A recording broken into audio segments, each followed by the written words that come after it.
রফিকুর রহমান আমিরে জামাত এখন প্রধান অতিথির বক্তব্য এবং শহীদের স্মারকের মোড়ক উন্মোচন করবেন।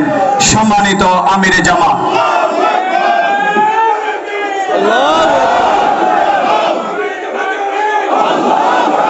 আসসালামু আলাইকুম ওয়া রাহমাতুল্লাহ। আসসালামু আলাইকুম ওয়া রাহমাতুল্লাহ। আলহামদুলিল্লাহি রাব্বিল আলামিন, আসসালাতু ওয়াসসালামু আলা রাসূলিহিল কারীম ওয়া আলা আলিহি ওয়া সাহবিহি ওয়া আহলি বাইতি আজমাইন। বাংলাদেশ জামাত ইসলামের উদ্যোগে ২৪-এর শহীদদের সম্মানে রচিত স্মরণিকার মূলক উন্মোচন এই অনুষ্ঠানের সম্মানিত সভাপতি, বাংলাদেশ জামাত ইসলামের সম্মানিত নায়েবে আমির, সাবেক এমপি জনাব অধ্যাপক মুজিবুর রহমান, মঞ্চে বসা জাতীয় নেতৃবৃন্দ, শহীদ পরিবারের সম্মানিত সদস্যবৃন্দ, সুধীমণ্ডলী, সাংবাদিক বন্ধুগণ এবং সারা দেশের আরও 10টি কেন্দ্রে অনুরূপ অনুষ্ঠানে যুক্ত সর্বস্তরের ভাই ও বোনেরা, আল্লাহ তাবারক ওয়া তাআলার শুকরিয়া আদায় করছি। আল্লাহ রাব্বুল আলামিন শাহাদাতের সিঁড়ি বেয়ে এই বাংলাদেশকে আস্তে আস্তে মুক্তির মঞ্জিলের দিকে পথ দেখাচ্ছেন, এটা আমাদের দিল সাক্ষী দিচ্ছে এবং আমরা আশাবাদী বাংলাদেশ মুক্ত হবে ইনশাআল্লাহ। কিছু ইতিহাস মানুষের জন্য হয় আনন্দের, কিছু হয় বিষাদের, আর কিছু হয় গৌরবের। বিশেষ করে জাতিকে মুক্তি করার আন্দোলনে যারা জীবন দেন, অতীতেও এরকম যারা দিয়েছেন, 47, 71, 52, সর্বশেষ এই 24-এ যারা জীবন দিয়েছেন, তাদের ইতিহাস হচ্ছে গৌরবের ইতিহাস। শহীদ পরিবারগুলোর জন্য কান্নার ইতিহাস, দেশবাসীর জন্য আল্লাহ শুকরিয়া আদায় করার ইতিহাস। 24-এর 5 আগস্টের আগ পর্যন্ত এরকম একটা আয়োজন আমরা কিংবা কোনো বিরোধী দল কল্পনাও করে নাই।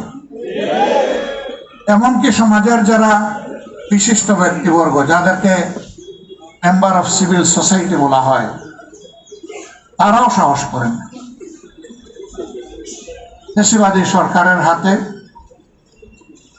সত্যিকার অর্থের মুক্তিকামী সমস্ত মানুষই ছিলেন মজলুম, একা জামাত ইসলামী নয়।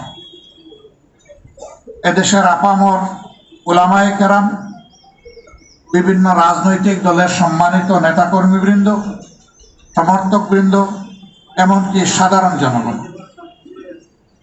আজকে যে ক্যামেরাগুলো জাতির সামনে এই বক্তব্যকে তুলে ধরার জন্য এখানে অংশগ্রহণ করছেন, তারাও ফ্যাসিবাদের থাবা থেকে মুক্ত ছিলেন না। ওই সময় তাদেরকেও জীবন দিতে হয়েছে, কারাগারে যেতে হয়েছে, রিমান্ডের নামে নির্যাতন ভোগ করতে হয়েছে।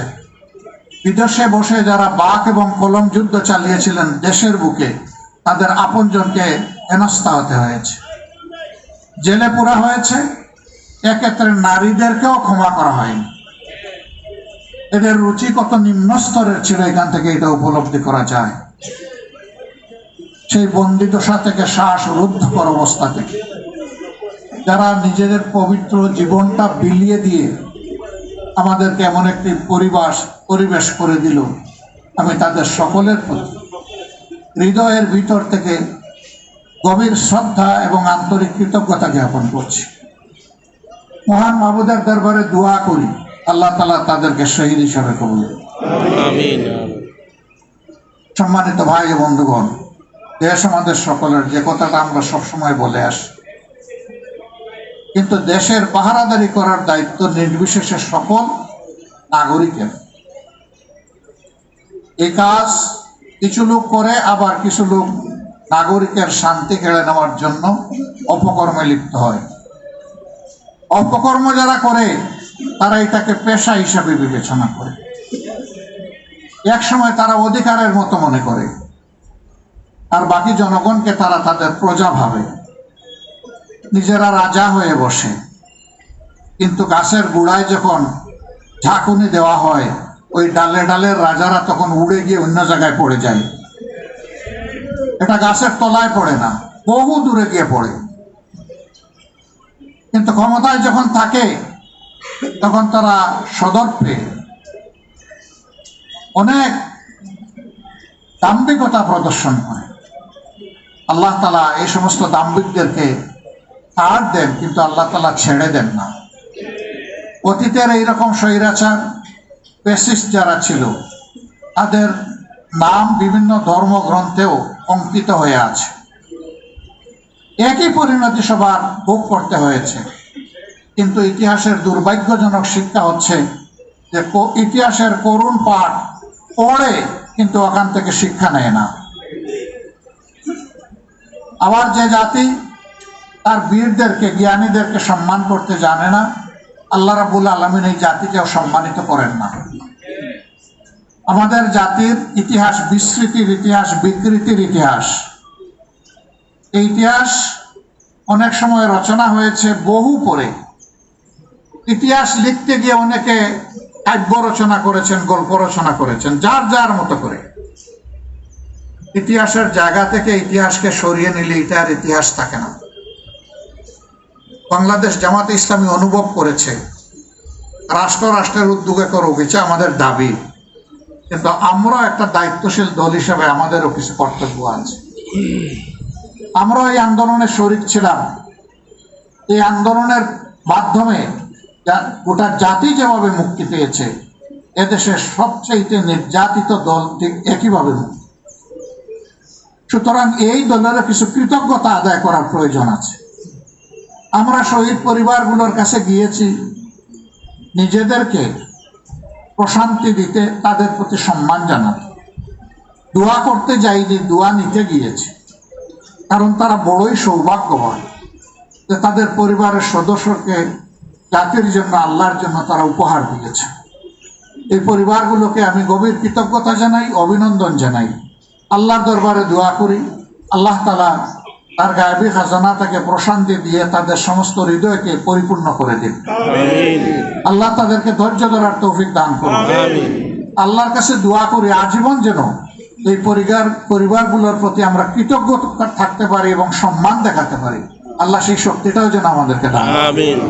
আমার বন্ধুরা যে সমস্ত দাবি এখানে উত্থাপন করে গিয়েছেন, আমি আর এগুলার পুনরাবৃত্তি করছি না। আমি কিছু বিষয়ে ক্ষমা চাচ্ছি। এ ধরনের একটি বড় কাজ হাতে দিতে গিয়ে প্রথমে ভাবছিলাম এটা আদৌ কি সম্ভব, মানুষ কি আমাদেরকে সেইভাবে সহযোগিতা করবে। কিন্তু আমরা যখনই নেমেছি, মানুষের স্বতঃস্ফূর্ত সহযোগিতা আমাদের শক্তিকে বাড়িয়ে দিয়েছে। আমরা কিন্তু এখনো ইতিহাস রচনা অথবা স্মারক রচনা পরিপূর্ণ করে উঠতে পারিনি, এ প্রক্রিয়া চলমান। কিন্তু আমরা চিন্তা করলাম যে এখন বিভিন্ন দিক থেকে শহীদ পরিবার, আহত পঙ্গু সহযোদ্ধারা তারা বিভিন্নভাবে এখন হতাশাগ্রস্ত হতে যাচ্ছেন। এই সময় জাতির পক্ষ থেকে একটি দায়িত্বশীল ভূমিকা নিয়ে তাদের সামনে অন্তত কিছু জিনিস নিয়ে আসা দরকার। এই জন্য অসমাপ্ত রেখে আমরা প্রাথমিক